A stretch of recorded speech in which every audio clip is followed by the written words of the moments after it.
За эхэлсэн шүү. За Game of Skate 2021 үргэлжилж байна. Миний хажууд Тэнгэр газар 2, гал ус 2 зогсож байна.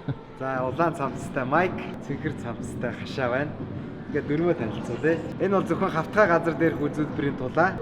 Гэхдээ хавтгай газар дээр бүх үзүүлбэрийг хийж болно гэсэн үг биш. Хөл газар хүрэхгүй, no comply хийхгүй, hand plant хийхгүй, boneless хийж болохгүй, graph-тай үзүүлбэр хийж болохгүй. Хэрэв өрсөлдөгчийн үзүүлбэрээ pop-тай хийсэн бол үзүүлбэрээ pop-тай хийн шүү заяа. Manual үзүүлбэр хийхгүй, сүүлийн үсгэн дээр 2 орлого хийн. Давтлагатай хөлийн үзэр газар шүргүүл дахиад redo хийх нь ойлгомжтой.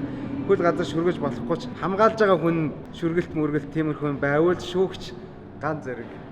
За ингээд цэвэрхэн тоглолцгоё. Өрсөлдөгчтэй боломж бити олгоорой. Энэ бол Game of Skate 2021 зөвхөн ганцхан ялагч тодорно. Амжилт хүсье. За ингээд Рошамбо. За хашаа эхлэх нэ.